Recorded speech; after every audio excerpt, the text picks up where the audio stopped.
تلک امۃ قد خلت، ہاں وہ ایک عظیم امت تھی گزر گئی، لہا ما کسبت، اپنے اعمال اپنے ساتھ لے گئی، جو انہوں نے نیک اعمال کیے تھے وہ انہوں نے اپنے لیے کیے تھے، وَلَكُمْ مَا كَسَبْتُمْ، اور تمہارے لیے تمہارے اعمال ہوں گے۔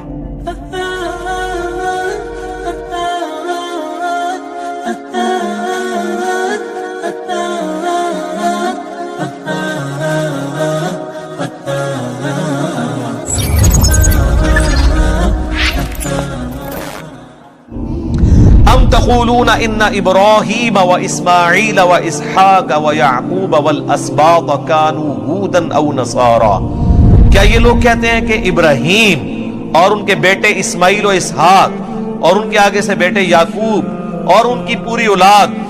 یہودی یا نصرانی تھے؟ قل اانتم اعلم ام اللہ، اے نبی ان سے فرماؤ کیا تم زیادہ جانتے ہو اللہ سے بھی؟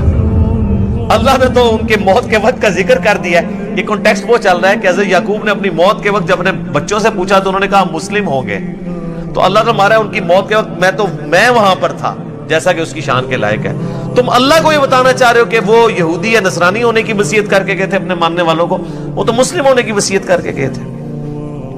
کیا تم اللہ سے زیادہ جانتے ہو؟ وَمَنْ أَظْلَمُ مِمَّنْ كَتَمَ شَهَادَةً عِنْدَهُ مِنَ اللَّهِ، اس سے بڑھ کر ظالم کون ہے جو اللہ کی گواہی کو چھپا دیتا ہے جو اللہ کی طرف سے آئی ہے؟ یعنی یہود و نصارہ تمہاری کتابوں میں آخری پیغمبر کی نشانیاں موجود تھیں، تم نے جان بوجھ کے ان کے اوپر پردہ ڈالا، اپنی پبلک کو پتہ نہیں چلنے دیا، تو سب سے بڑے ظالم تو تم ہو۔ وَمَا اللَّهُ بِغَافِلٍ عَمَّا تَعْمَلُونَ، اور اللہ تعالیٰ غافل نہیں ہے جو کچھ تم کرتوت کر رہے ہو۔ اس کے اندر دھمکی چھپی ہوئی ہے کہ یہ جو کرتوت کر رہے ہو دنیا میں اگر اللہ نے نہ بھی پکڑا، آخرت میں تمہاری پکڑ آئے گی۔ تلک امۃ قد خلت، ہاں وہ ایک عظیم امت تھی گزر گئی، لہا ما کسبت، اپنے اعمال اپنے ساتھ لے گئی، جو انہوں نے نیک اعمال کیے تھے وہ انہوں نے اپنے لیے کیے تھے، وَلَكُمْ مَا كَسَبْتُمْ، اور تمہارے لیے تمہارے اعمال ہوں گے۔ تمہیں یہ نسبت کام نہیں آئے گی کہ ہم ابراہیمی ہیں، نہیں، وَلَا تُسْأَلُونَ عَمَّا كَانُوا يَعْمَلُونَ، اور تمہیں یہ نہیں پوچھا جائے گا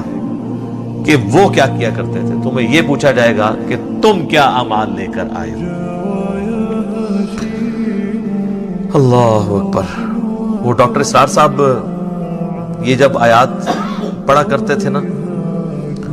تو وہ یہی کہا کرتے تھے کہ بھئی ابراہیم علیہ السلام، حضرت اسماعیل علیہ السلام، اسحاق علیہ السلام، ان کے بارے میں جو اللہ تعالیٰ فرما رہا ہے نا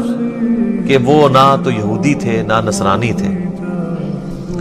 تو مسلمانوں کے لیے بھی اس میں یہ چیز چھپی ہوئی ہے کہ تمہارے پیغمبر بھی نہ سنی تھے نہ شیعہ تھے، بلکہ وہ بھی مسلم تھے، کیونکہ ظاہر ہے اللہ تعالیٰ نے سابقہ جو امت مسلمہ ہے چاہے وہ یہودی ہو یا نصرانی، ان کے ذریعے اس لیٹسٹ امت مسلمہ کو ترغیب دلائی ہے کہ تم اسی ڈگر کے اوپر نہ چل پڑنا، عبرت کے طور پہ یہ ساری باتیں بیان کر دی جس پہ چل کے وہ لوگ گمراہ ہوئے، تم اپنا قبلہ درست کر لینا۔ تو ہم اللہ تعالیٰ سے دعا کرتے ہیں کہ اللہ تعالیٰ ہمیں ایمان کی حالت میں موت دے، مدینہ شریف میں موت، بقیع غرقد میں مدفن، اور جنت الفردوس میں اپنے محبوب صلی اللہ علیہ وآلہ وسلم کا پڑوس نصیب فرمائے، اور مسلم کہلانے پر فخر محسوس کرنے کی توفیق عطا فرمائے۔